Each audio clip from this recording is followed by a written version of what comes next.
तालुक्याचं पाणी, आमच्या तालुक्याचं पाणी, आमच्या मतदारसंघाचं पाणी, 7 लाख जनतेचं पाणी, 7 लाख शेतकऱ्यांचं पाणी जे पळून नेत आहेत त्यांच्याशी गद्दारी केली आपल्या साहेबांनी आणि 7 लाख लोकांची निष्ठा दाखवली आणि त्या पाण्याचा लढा आज आपले साहेब लढतायत. त्याचं काय? किती सोपं होतं कालच्या सभेमध्ये या गोष्टीचं खंडन करणं. झालं का खंडन? आले ना समोर व्हिडिओ की हा बोगदा होणार म्हणजे होणारच. 6 महिने जर तुमच्याकडे पाणी नाही आलं तर काय करणार आहे तुम्ही सगळे मला सांगा. एक खराब उन्हाळा आला, एक दिवस पाणी नाही आलं तर जीवाची कशी तळमळ होते. 6 महिने पाणी नाही आलं तर आपण रस्त्यावरती येऊ, आपल्या तोंडातला घास काढून दुसऱ्यांच्या तालुक्यामध्ये हे लोक दिवाळी करायला निघाले. काही तर लाज वाटली पाहिजे. दातृत्व भाव काय आपल्यामध्ये नाहीये का? 2018 साली साहेबांनी म्हटलं होतं जे अतिरिक्त पाणी आहे आपल्या धरणातलं ते तुम्ही बोगद्यांनी हमखास न्या. 11 मीटरच्या पातळीवर करा बोगदा आणि हमखास न्या. पण ह्यांना तळामध्ये 1 मीटरच्या पातळीवरती बोगदा करून त्यांच्या तालुक्यामध्ये न्यायचा आहे आणि समोरच्या पक्षातले ज्येष्ठ असतील किंवा अजून कोणी असतील, एक जण या गोष्टीचं खंडन करू शकलं नाही म्हणजे आपली किती जमेची बाजू आहे तुम्ही सगळे समजून घ्या. इतके 1.5 वर्ष आपण सगळ्यांचे बोलणे ऐकून घेतले, वार ऐकून सहन करून घेतले. गद्दार गद्दार, निष्ठाहीन, यांचा काहीतरी घोटाळा असेल म्हणून हे लोक गेले, हे सगळं काही ऐकून घेतलं. एक आरोप आणून दाखवा साहेबांच्या विरोधात कोणी. इतरांचे जसे आले तसं साहेबांचं का नाही आलं? आणि आज आपल्या पाण्यावर डोळा आहे. इतक्या कष्टातनं उभारलेला दुष्काळी तालुका दुष्काळातनं काढून उभारून आज असा बनवलेला आहे आणि याचं पाणी जर तुम्ही चोरायला निघाले असेल आणि म्हणता की गद्दारी केली, आम्ही आमच्या जनतेशी गद्दारी नाही केली त्यांचं पाणी वाचवून. पाणी चोरांची जर आपण गद्दारी केली तर त्याच्यात शर्मेची बाब काय आहे? आता तरी सगळ्यांनी गांभीर्याने हा विषय समजला पाहिजे. काल दूधचं दूध पाणीचं पाणी झालं. अतिशय एका अर्थाने मी देवाचे खूप आभार मानते.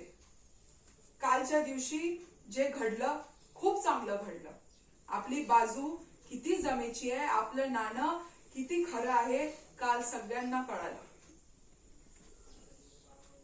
कारण जर एवढे ज्येष्ठ नेते सुद्धा हा बोगद्याचं हे राजकारण वळसे पाटील साहेब करतायत हे असं बोलू नाही शकले किंवा ते खोटं बोलतायत असं बोलू नाही शकले म्हणजे तुम्ही विचार करा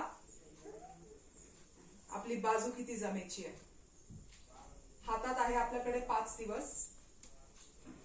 पाणी जर आपलं वाचवायचं असेल, नगर जिल्ह्यात नाही जाऊ द्यायचं असेल, आपल्या हक्काचं पाणी जर वाचवायचं असेल, आपलं भविष्य जर सुरक्षित ठेवायचं असेल तर आपल्याला घड्याळाला मत देण्याशिवाय अजून काही पर्याय नाही.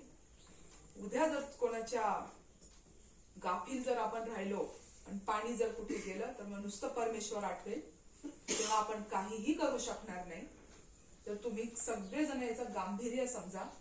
तुमच्या पुढच्या पिढीचं भविष्य डोळ्यासमोर ठेवा.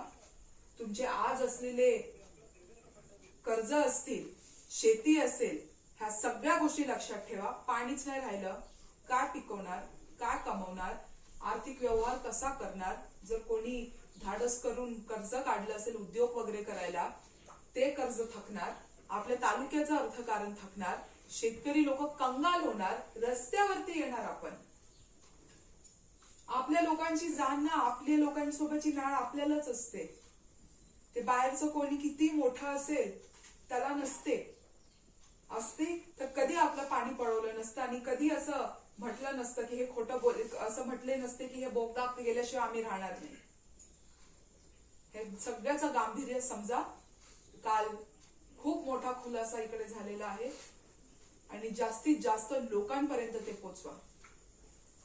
करो या मरो अशी आता आपली परिस्थिती निर्माण झालेली आहे. तर करा, नाहीतर पुढच्या येणाऱ्या खराब परिस्थितीला सामोर जा आणि त्याच्यात मरा. त्याच्याशिवाय आपल्या तालुक्याला अजून कोणताही पर्याय राहिला नाहीये. अतिशय जबाबदारीने मी तुम्हाला इथे मंदिरात उभं राहून सांगते. मला याच्याशिवाय अजून काहीही बोलायचं नाहीये. बस मतदानाचं आवाहन करायचंय.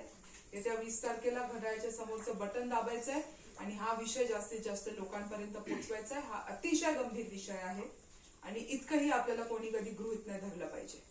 धन्यवाद.